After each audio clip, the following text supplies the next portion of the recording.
Muhammad Ali, boxer, Olympic gold medalist and the first fighter to win the linear heavyweight title 3 times.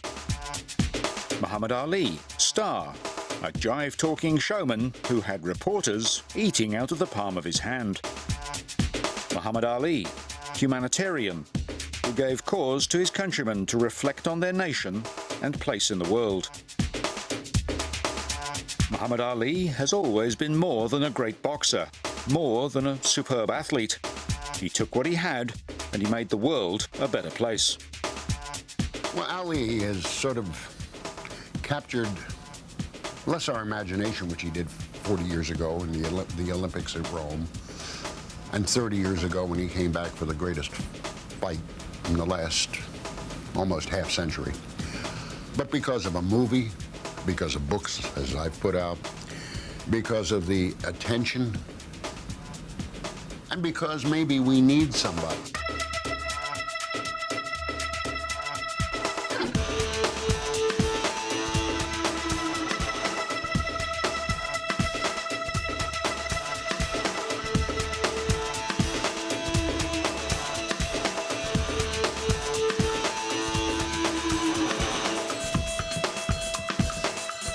Louisville, Kentucky.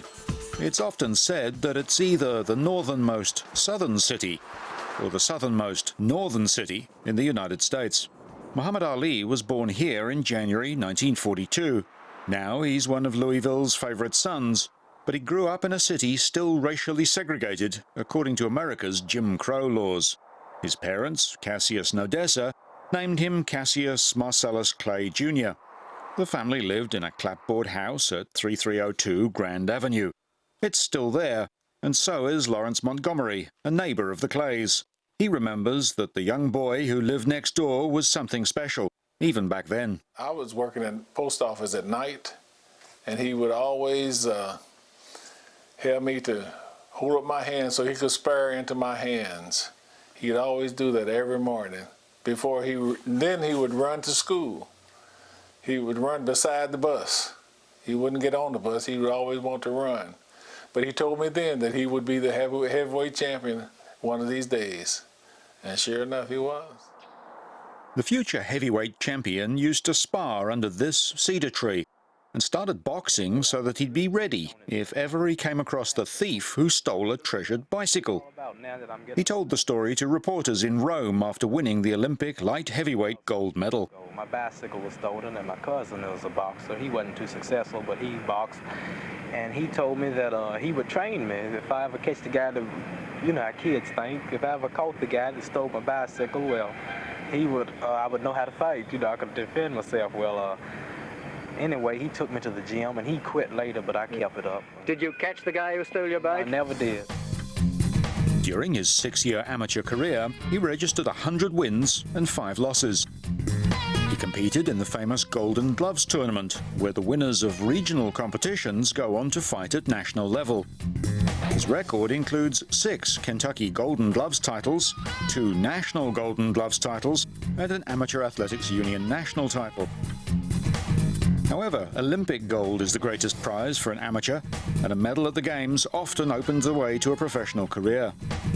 So it was for Ali when he defeated Poland's Zbigniew Petrzakowski in Rome in 1960. But that medal is the subject of an enduring story, told today at the Muhammad Ali Center in Louisville.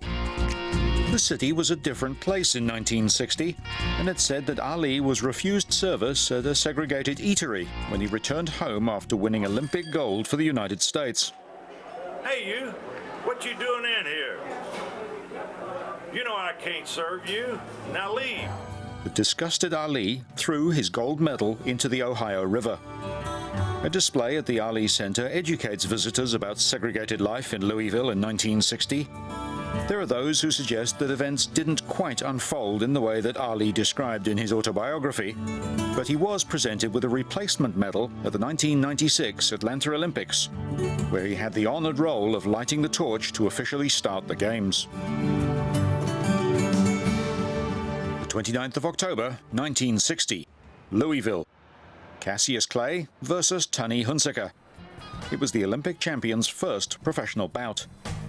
Hunsaker was not only a pro boxer, but the police chief of Fayetteville, West Virginia, the youngest man to have held such an office in the state's history, and certainly no pushover. The night went to Ali with a unanimous decision in the 6th round, and Hunsaker found himself on the receiving end of the distinctive style that came to be famously described by Ali as float like a butterfly, sting like a bee. The orthodox approach for a heavyweight was to keep the hands high to defend the face and head. Ali was quick, carried his hands low, and used fast footwork to avoid blows. In his autobiography, Hunsaker recalled Ali's lightning speed and one of the hardest body blows he'd ever taken. After the fight, he told a friend he was sure that this Cassius Clay would go on to be world champion. By March 1963, Ali had won each of his 18 bouts with 5 knockouts and 9 TKOs. His April 1961 match against Lamar Clark saw him defeat an opponent who had won his last 40 engagements by knockout. He was also building a reputation as the Louisville Lip, brashly and correctly predicting the round in which he'd win. It was a perfect technique for the emerging age of television, and it became as much of a trademark as his footwork and punches. In late May 1963, Ali ventured to London for his first professional fight outside the United States. He was to take on Henry Cooper at Wembley Stadium. Cooper had a left hook nicknamed Henry's Hammer. A similar punch from Sonny Banks had floored Ali in February '62. 35,000 fans saw an aggressive Cooper win the first round. The Americans started looking the goods in the second and third, opening cuts above Cooper's eyes. The fourth saw the Briton deliver his devastating left, with Ali literally saved by the bell.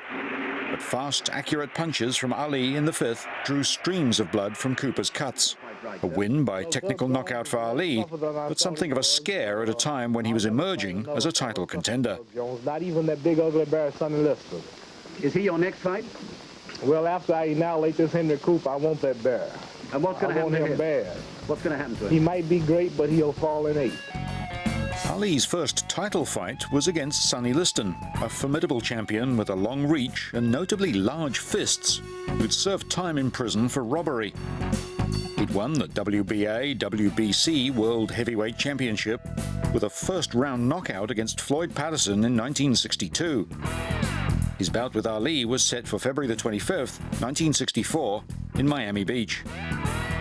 Ali dominated, aside from a period during the 4th round when his eyes were aggravated by some unknown substance, the nature of which remains debated to the present day.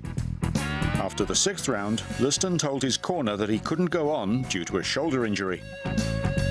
Ali was now the heavyweight champion of the world. He retained the WBC title in the May '65 rematch. Liston was knocked out in the first round, although some maintained that he stayed on the canvas to throw the fight for one reason or another. But he was stripped of the WBA title. After his first bout with Liston, the man still known to the wider world as Cassius Clay announced that he was a member of the Nation of Islam, often called the Black Muslims in contemporary news reports. In March of 1964, he took the name Muhammad Ali. These were religiously and racially charged times in the United States, as the ideals of the civil rights movement clashed head-on with segregation laws that lingered in some parts of America. The teachings of the Nation of Islam swayed somewhat from moderate to controversial stands, reflecting the changing views of its leadership and its volatile position at the crossroads of race and religion at a time of great social change. It must have been difficult for anyone, let alone a celebrity athlete constantly in the public eye, to come to an understanding of their faith. In 1975, Ali embraced the Sunni denomination. His beliefs have been the key to his public life beyond the boxing ring, a man of compassion adored around the world. November 1965. Muhammad Ali is the WBC heavyweight champion of the world. He's made good on his boyhood boasts and fulfilled the promise that others had seen in him. Ali fought Floyd Patterson in Las Vegas in his second title defense. Patterson was a former champion and hoped to be the first man to win the heavyweight title 3 times. He lost by technical knockout towards the end of the 12th round. Ali was then to meet Ernie Terrell, who'd been awarded Ali's stripped WBA title in March 1966 in Toronto. However, Terrell withdrew from the engagement, and Ali fought Canadian George Chuvalo, who'd finished his 93-fight career in 1979, never once having been knocked down. At the end of the full 15 rounds, Ali won by unanimous decision. After the match, the champion was quoted as saying that Chuvalo was the toughest guy he'd ever fought. Ali's cornermen were taken by the way the Canadian just kept on coming. It was around this time that the US government revised its military draft classifications, and Ali was now assessed as qualified for unrestricted service. That decision set the scene for a fight every bit as tough as anything he'd encounter in the ring. Induction into the army would most likely lead to deployment to Vietnam. His growing religious understanding brought him to the belief that fighting in such circumstances was wrong, and he declared himself to be a conscientious objector. He returned to London in May 1966 to face Henry Cooper once again, this time with the WBC title at stake. He was popular with the British media, and they, by and large, respected his decision to change his name, addressing him as Muhammad, when many commentators in the US continued to refer to him as Cassius. He was unwilling to discuss the growing draft controversy at home, but talked candidly about the trademark persona he created. Well, all the talk, like for an example, the last time I fought Henry Cooper, I was saying that he must fall in round 5, and that's no jive. Little rhymes, I am the greatest, I am the king. The things that I was doing, they were only campaigning to the title. I saw in 1960 when I turned professional that I had a hard way to go to beat all the top contenders, so I had to overshadow them. Predicted and been blessed and successful enough to fulfill my predictions, and calling the rounds and writing poems and weigh-in disturbances and challenging my opponent on the street, and this was controversial and it was colorful, and I overshadowed all the contenders, and the promoters are the ones who promote the fights and who put up the money. Well, I was a bigger draw than Eddie Machen at the time, than many top contenders, so this threw me right into the championship fight, and I won, but that was only campaigning. Like a mayor, a man running for some office, he walks the streets, he picks up babies, he shakes their hands, he campaigns. Then when the man is in office, it's hard seeing him. You need a necktie, or a suit, or an appointment. And he settles down to the job then. Right, so I'm in office now, I'm the heavyweight champion of the world, and I don't have to talk no more and say I'm the greatest, because people tell me I'm the greatest. These promotional techniques and tactics were emulated by many others over the following decades. Muhammad Ali had changed the way fighters present themselves to the media. Before the fight, Ali made much of seeking to punish Cooper for having the temerity to knock him down in 1963. He retained the WBC title after the fight was stopped in the 6th of a scheduled 15 rounds. As in their earlier fight, cuts around the Briton's eyes began to bleed profusely. Again, Cooper was otherwise fine. It wasn't the way Ali would have wanted to win, and his comments afterwards stood in marked contrast to his Louisville lip showmanship. I just hate that the fight ended the way it did with him cut like that. I hate to see blood, and I don't like to see people hurt so bad. And just weakened me, and I just couldn't stand the punch after I saw him bleeding. I just had to stay off of him and wait for the referee to stop it. But I think the referee should have stopped it the minute he was cut, because it was that bad.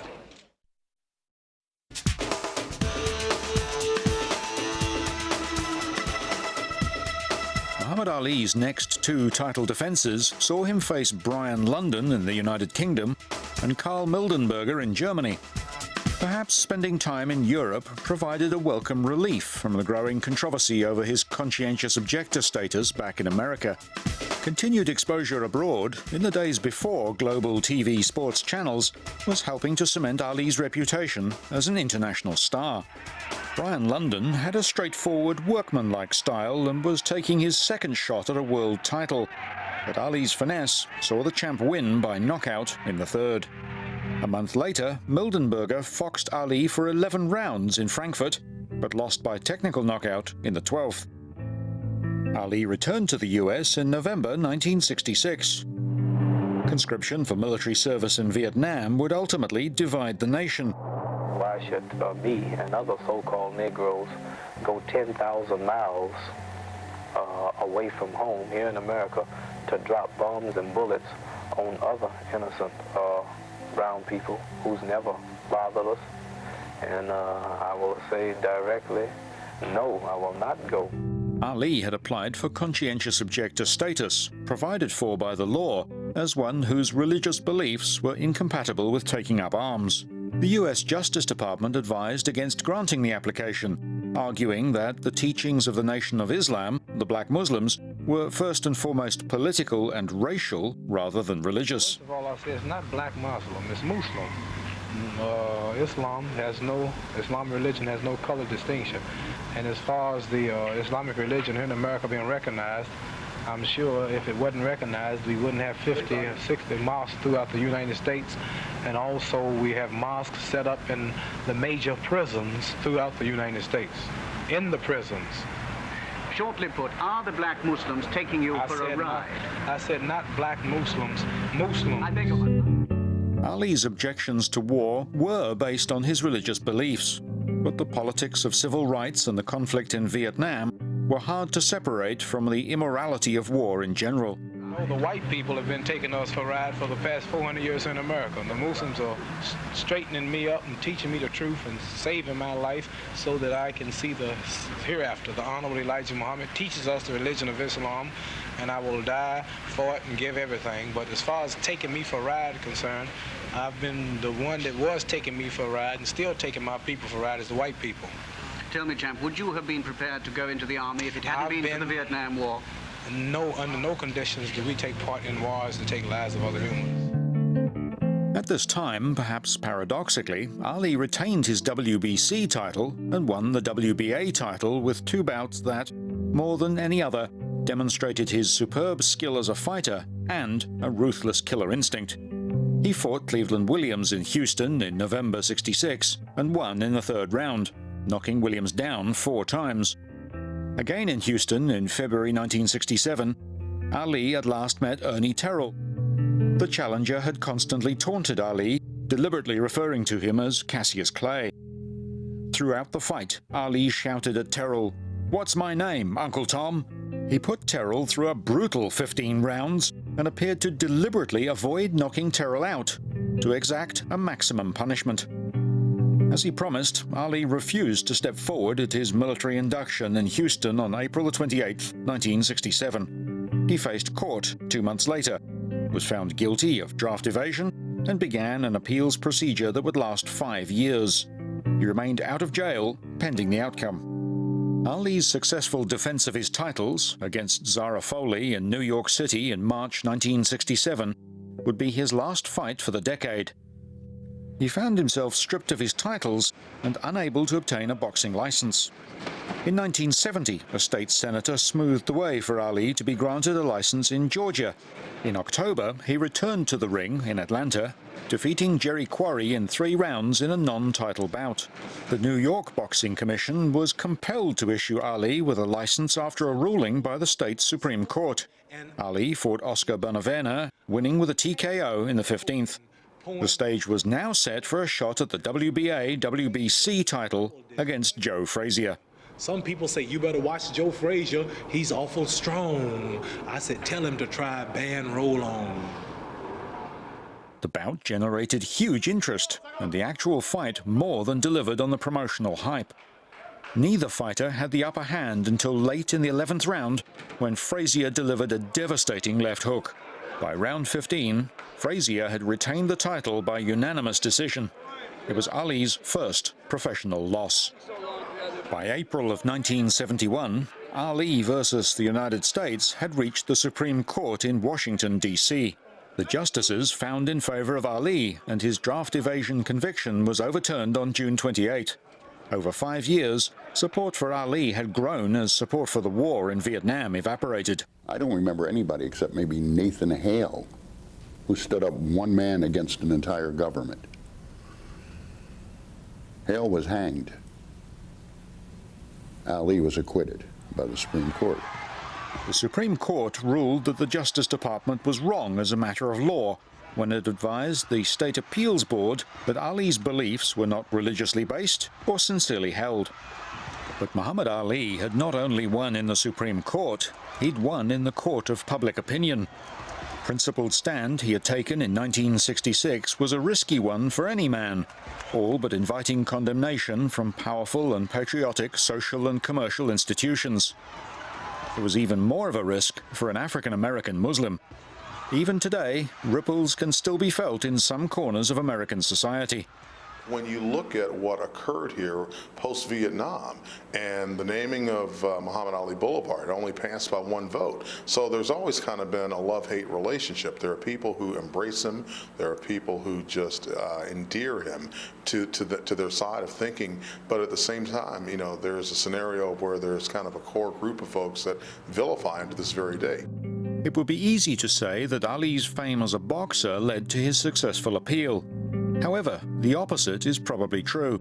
His determination to be recognized as a conscientious objector showed a strength of character and depth of thought and reflection that stood as an example to others, at a time when many of his countrymen from all walks of life needed someone to look to help them decide for themselves what may be wrong in America and what was right in America. Ali bounced back from the Frazier fight, taking on Jimmy Ellis in July in Houston to win the vacant NABF heavyweight title, which he successfully defended against Buster Mathis 4 months later. I'm surprised hearing Mathis talk so much. I don't like fighters who talk too much. But I predict that this will be Buster's last stand. I will do the Buster what the Indians did to Custer. I'm going to wipe him out. Ali beat Mathis and went on to win 9 title and non-title bouts, fighting in Switzerland, Japan, Canada, Ireland and the United States. At the end of March 1973, he suffered only his 2nd professional defeat and lost the NABF title to Ken Norton in a 12th round split decision. He regained the NABF title in September in another bout with Norton and then travelled to Jakarta to win a non-title fixture against Rudy Lubbers. In January 1974, Ali and Joe Frazier would meet at Madison Square Garden. Frazier had lost the world heavyweight title to George Foreman, and the winner would have a shot at it. Both men were fined after a fight broke out on the set of a TV program in which Ali and Frazier reviewed their 1971 bout. Ali taunted his opponent about the length of their respective hospitalizations and built his pre-fight boasts around the need to take revenge on the man who'd inflicted his first defeat since Kent Green in his amateur days. Joe Frazier's in trouble because the Muhammad Ali Joe Frazier's going to meet is going to be better than the Muhammad Ali he met 3 years ago. Ali used distance to defend while maintaining a constant series of jabs, keeping Frazier chasing. At the end of 12 rounds, Ali was declared the winner by unanimous decision. He retained the NABF title, but more importantly, opened the way to challenge world champ George Foreman. They called it the Rumble in the Jungle, a fight familiar even to those without the slightest interest in boxing. WBA, WBC world title holder George Foreman would defend against challenger and former champion Muhammad Ali in Kinshasa, Zaire. Foreman and Ali spent time training in Zaire to acclimatize to the tropics. Ahead of the bout, the champ was regarded as the favorite. The Rumble in the Jungle was the now legendary Don King's first outing as a promoter of professional boxing. He'd negotiated contracts for an Ali-Foreman bout promising a $10 million prize pool, but he didn't have the money. So the irrepressible Mr. King sought a government keen for international exposure to sponsor the fight. President Mobutu Sese Seko of Zaire, now the Democratic Republic of Congo, was definitely interested, and the heavyweight championship of the world would be decided in Kinshasa. Journalist Eugene Kabbalah remembers those days in 1974. George Foreman was the first one to enter the stadium. He was a bit reserved, but he still tried to rev up the crowd. However, soon after, Muhammad Ali came in. As soon as he appeared, the public started shouting, "Kill him, Ali!" Ali won by knockout in the 8th round after boldly employing his now famous rope-a-dope strategy, exhausting Foreman and turning his strengths to weaknesses. Muhammad Ali was once again world champion. I told you, all of my critics, I told you all that I was the greatest of all time when I beat Thunder Liston. I told you today I'm still the greatest of all time. Ali successfully defended his WBA, WBC titles 3 times in the first half of 1975. In March, he faced the less fancied Chuck Webner, but the challenger really pulled one out of the hat and even managed to knock Ali down in the 9th round. Ali finally prevailed late in the 15th, and Webner's performance that night in Richfield, Ohio, is widely regarded as inspiring Sylvester Stallone's Rocky Balboa character. In May in Las Vegas, Ali downed Ron Lyle by technical knockout in the 11th round. 2 months later, he was challenged by then-Briton Joe Bugner. The bout was staged in Kuala Lumpur, and Ali won the 15-round affair by unanimous decision. The master showman had taken to suggesting that he could attack Foreman and Frazier on the same night. Joe Frazier and George Foreman in one night to solve all this stuff about who's the greatest. I beat Foreman. He's got excuses. The cat was too slow, the rain was soft, and the canvas was all this stuff. And ropes are loose, and Frazier's talking about he's got a new punch now and he's ready, and he beat me twice, but I barely won or whatever. I'm going to beat both of them in one night. I want Frazier first for 10 rounds, and after I whoop Joe Frazier, I want George Foreman for 10 rounds. And I'll guarantee that I'll whoop them both. And after I whoop Frazier, whether it's a 3rd round knockout, whether it's a decision or what, I want 1 minute's rest. I want George Foreman to jump right in the ring. And I make this statement to the whole world, all people watching this interview. I'm seriously trying to get Joe Frazier and George Foreman in one night and to go down as the greatest fight of all time. Some of them still have doubt. They're making excuses. I want to whoop both of these men in one night, and I'll have a record that nobody can touch.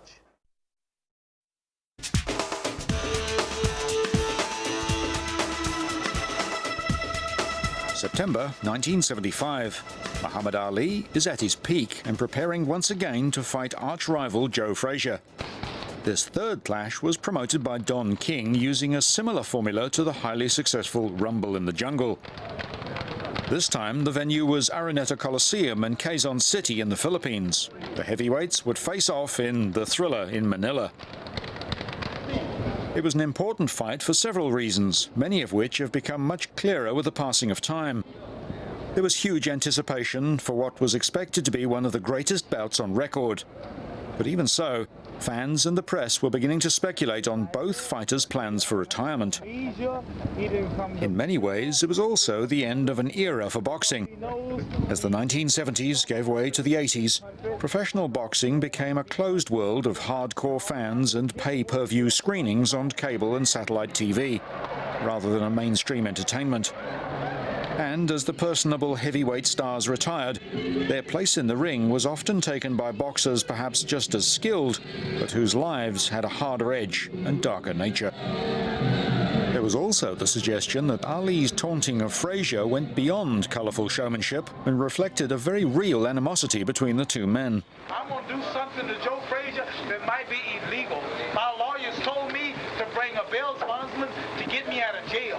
They might put my tail in jail and get me out on bail after what I do to Joe Frazier. I'm going to do something to Joe Frazier. This will be such a good whooping, such a dynamic beating, such a superior whooping. I'm going to jab him, I'm going to box him, I'm going to hit him with left hooks, uppercuts, just like we do in training. I'm greater than the sparring partners. They punch him around daily. He's going to be straining and missing, and I'm going to be playing with it for 2 or 3 rounds, sticking him and sticking him. Use that long left jab, sticking him and sticking him left, right. The fight lasted 14 rounds, with Ali the stronger in the early stages. But Frazier rallied, and his attack looked like it might take a toll on Ali, who had trained less rigorously than his opponent for this outdoor bout in oppressive heat.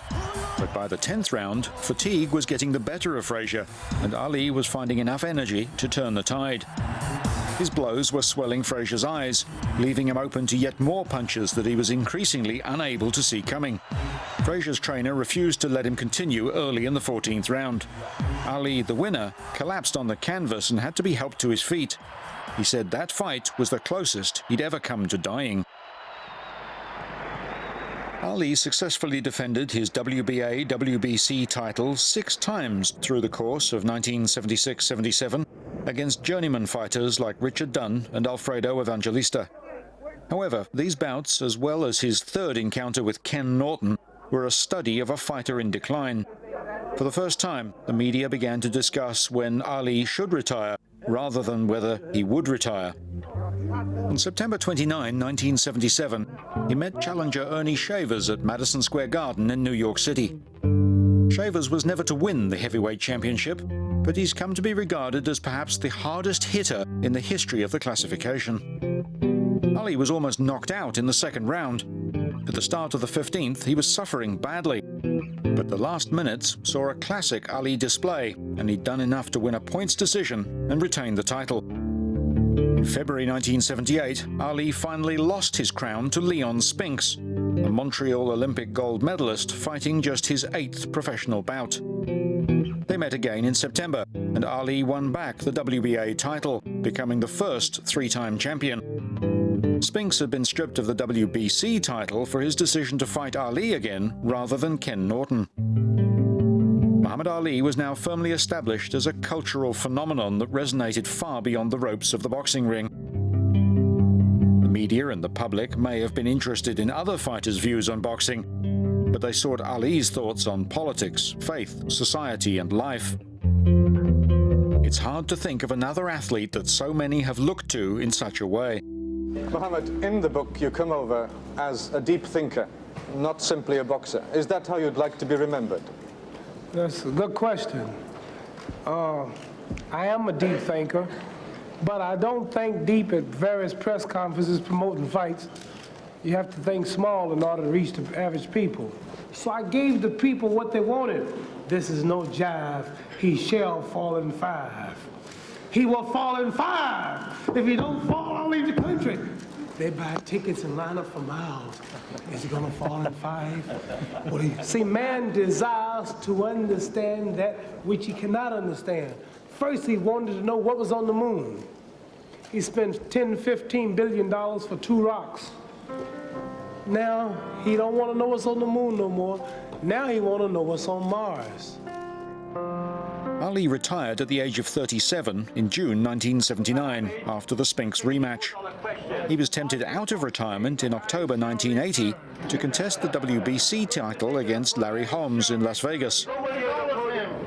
The nature of Ali's speech and motor skills prompted extra concerns about his health, and the renowned Mayo Clinic examined him as a condition of the Nevada State Athletic Commission granting a license.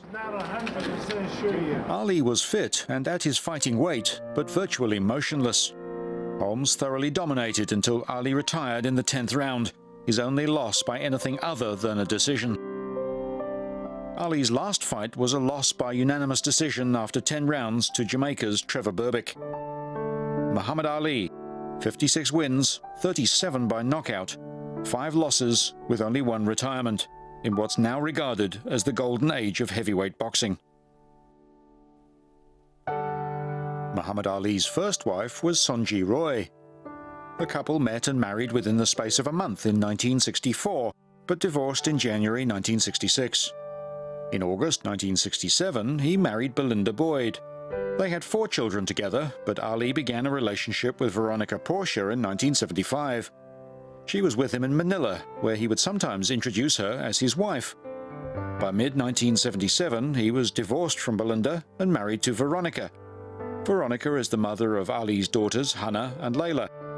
The marriage ended in 1986. Ali fathered 2 other children in other relationships. In November of 1986, Ali married Yolanda Williams. She was originally from Louisville too, and their mothers had known each other. Although Ali is some 15 years her senior, the couple have refuted the story that he was once her babysitter.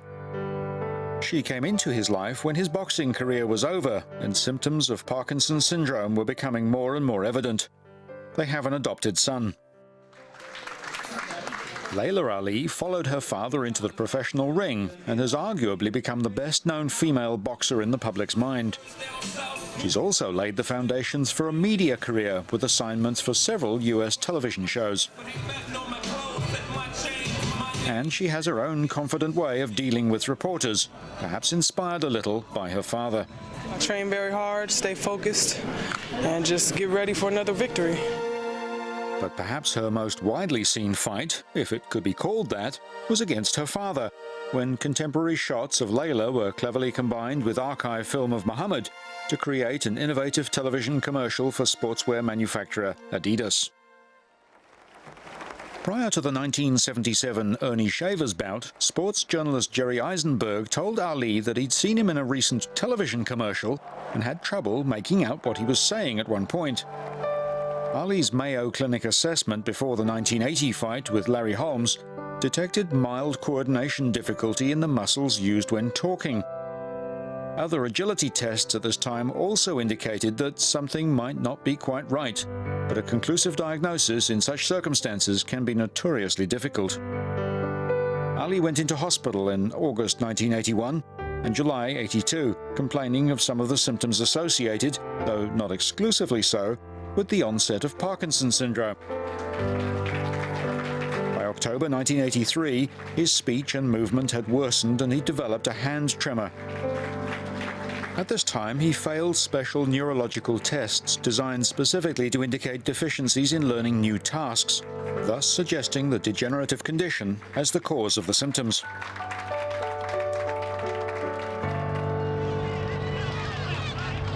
At the height of America's involvement in the conflict in Vietnam, Muhammad Ali, a sporting fighter, made his views on real violence and the cost of war clear to a society that was still unsure of how to deal with such public displays of conscience.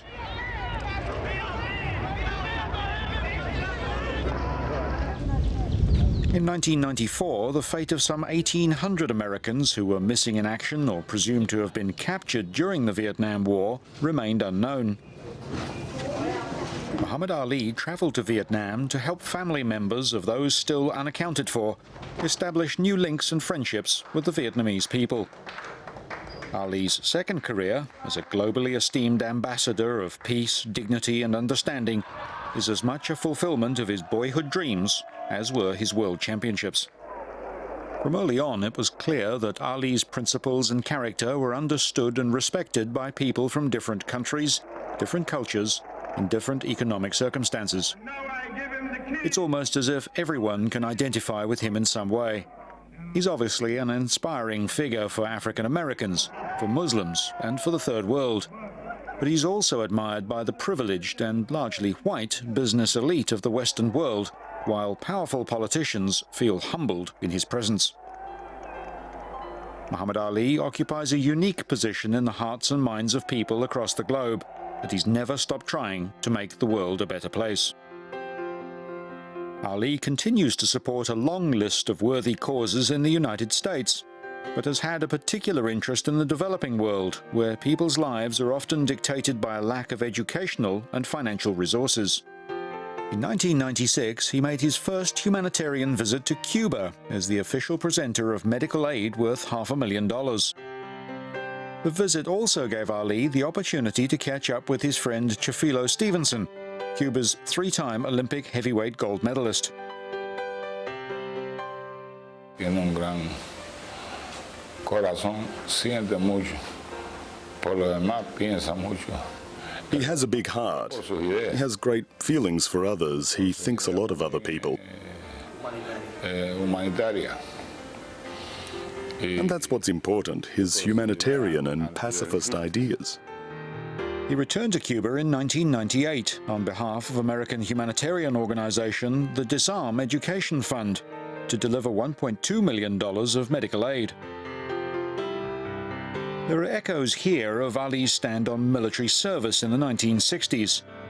The subject of relations between the United States and Cuba can excite passionate and deeply held expressions of feeling in America, particularly in government circles and among the large Cuban-American communities of Florida and New Jersey. Ali has put his humanitarian concerns first. In October 1996, Ali visited Indonesia and made an appearance at the Harapan Kita Hospital. However, on this occasion, the tour was sponsored by a food company that has its share of critics in North America. The association with the company drew a level of negative comment concerning Ali rarely seen since the darkest days of his appeal against his draft evasion conviction.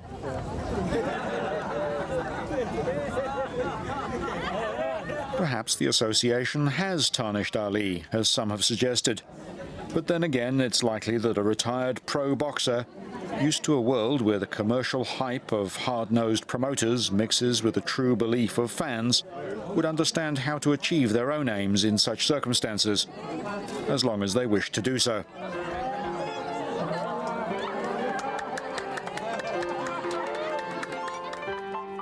The United Nations awarded him the Ambassador of Peace citation, and in that role, he visited Afghanistan in 2002 on behalf of the UN Children's Fund and the World Food Programme. Emerging critics have labelled visits such as this as mere photo opportunities, but the UN believes they have an intrinsic value, and Ali, a wealthy man who could stay at home, especially given his need to manage the ever-worsening effects of a debilitating disease, continues to do what he can.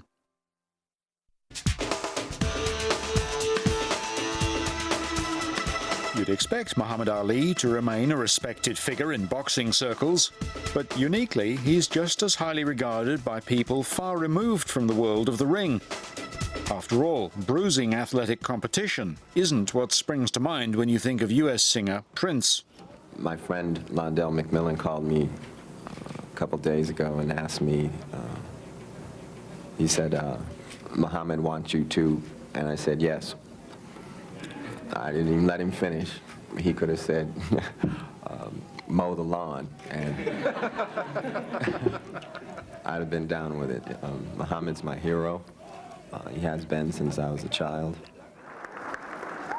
In 2003, Ali received a standing ovation from publishers and authors at the Frankfurt Book Fair.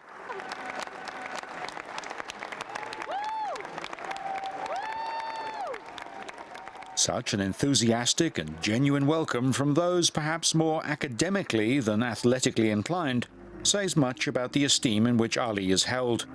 He's more, much more, than a champion boxer. While in Germany, he was also reunited with Karl Mildenberger, the contender he'd fought in his 6th title defense in 1966.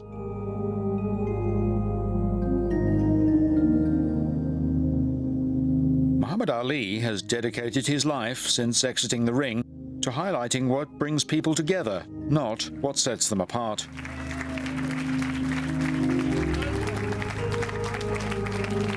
Spreading Muhammad Ali's message of respect, hope, understanding and inspiration is the mission of the Muhammad Ali Center in Louisville. The striking building in the heart of the city houses innovative and educational exhibits. Fight fans can follow Ali's rise to sporting greatness, but they'll also learn about what's really important to the man himself. From childhood to today, he, in anything for which he has confronted in life, he has stood tall and has fought the good fight. It's been more than 40 years since Muhammad Ali risked his reputation, his livelihood, and even his freedom. But his standing is as strong as ever with visitors to the center. Just since I was a little child, me and my father, we went to the boxing matches and always admire him as an athlete and what he stood for in life. And after his boxing career was over, what he did around the world, like an icon, like a president, he's just done so much for everybody. I would like to say that he's probably one of the greatest role models of all time, not only to his generation, but several on beyond. And in November 2005, a man who had faced imprisonment by his government 4 decades earlier was awarded his nation's highest civilian honor. The Presidential Medal of Freedom is conferred on those who have made an especially meritorious contribution to the United States, world peace, or other significant endeavors.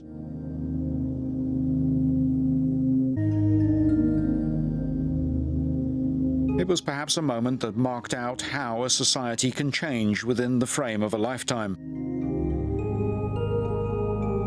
A month later, he became the 10th recipient of the biennial Otto Hahn Peace Medal.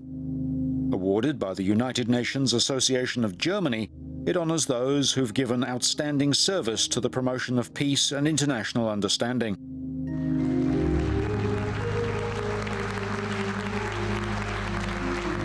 As a Hahn medalist, Ali's name is listed with notables like Mikhail Gorbachev, Karl Popper, Simon Wiesenthal, Miriam Makeba, and Mary Robinson. Ali recognized that he and Otto Hahn, a nuclear chemist, were both men who championed peace after excelling in fields that can have very real destructive effects. But long before the noble and prestigious honors, Muhammad Ali was awarded an iconic status in popular culture, celebrated through pinball machines, best-selling books, and countless photographs, posters, and prints on the walls of gymnasiums, sports clubs, workplaces, and homes. A 1975 documentary put his life on the big screen for the first time, and another, released in 1996, chronicled the rumble in the jungle. Then, in 2001, Hollywood released Ali, a big-budget film that begins when 22-year-old contender Cassius Clay beats Sonny Liston for the heavyweight championship, and ends with 32-year-old Muhammad Ali regaining the title by defeating George Foreman. The title role was played by Will Smith, who was on hand for the London premiere. He was nominated for an Academy Award for Ali. I mean, anytime you have an opportunity to wear the robe of greatness, you know, to study, to define and quantify greatness, there's always going to be certain aspects of your personality that you leave behind and certain aspects that are reaffirmed. And the concept of Muhammad Ali's simplicity of his spiritual convictions, I think that's the thing that really sits out most in my mind, how simple the concept of greatness is, how simple it is, but yet how complex and profound and difficult it actually is. Also at the London premiere was Henry Cooper, the Englishman who'd sent Ali to the canvas in 1963. He acknowledged the greatest by remembering the time Ali was felled by his famous left hook. It was nice to look down on him on one occasion, let's put it that way. See, he was 6'3" and up, and he was always looking down on me. But on one occasion, in '63, I was looking down on him, so I always remember that time, yeah. Indeed, it's a man of rare qualities who's honoured by statesmen and showmen in equal measure. And Ali received that most sought-after token of popular acclaim, a star on Hollywood's Walk of Fame, in 2002. This man stood for something, and he was willing to risk it all. My father said, you know the measure of a man when he's willing to risk everything. And Muhammad Ali made clear what his life had always been about. All my life, as growing up as a little boy, I always said if I could get famous, I'd do things to help my people that other people won't do. There's so many people who become famous and then make commercials, advertisements, and things which are not good for people. When I beat Sonny Liston for the World Championship, that started my fame. I changed my name. That shook the world. Why did it shake the world? Because I took the name Muhammad Ali. A young boy in segregated Louisville, Kentucky, took what he did have and from an early age consciously used it to make his world a better place. A perhaps unique conjunction of personal qualities, circumstances, and the nature of the times meant that a thinking man with strength of character realized that he could use what he had to make the world a better place for others too. The Rumble in the Jungle and The Thriller in Manila attracted global TV audiences, just as now his words of hope, respect, and understanding resonate across borders and across cultures. A young Muhammad Ali dreamed of winning the World Heavyweight Championship and also of making people everywhere a little more mindful of our common humanity. He's achieved both. In 1980, after I fought him in October in Las Vegas, Nevada, we fought. And, you know, of course I didn't want to hurt him because I knew I could beat him because I had learned the style over the years. And I went to his room and, you know, we was all sitting around and I told him, I said, I love you, man. And the guy was such a nice guy, he had no hard feelings. I said, I love you, man. He said, well, if you love me, why do you beat me up like that, then? He influenced a whole lot of people, black, white, whatever color you want to say. He influenced them. And it's because I'm heavyweight champion of the world. It's because of him. I have more photos of Muhammad Ali hanging in my home than anyone else, including my family. And my favorite is the one that he autographed to me. It's a picture of Ali standing in the ring in Lewiston, Maine, after he knocked out Sonny Liston. And it says, "To Madonna, we are the greatest." And I have to agree.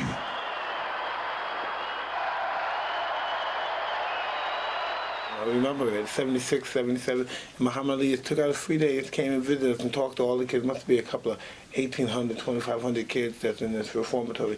And he took the time to talk to all of us. What makes him the greatest fighter is that he simply had skills that exceeded anyone's expectations. The fastest, the best, the most positive, and they'll never see the likes of him ever again. He is exactly what he seems to be.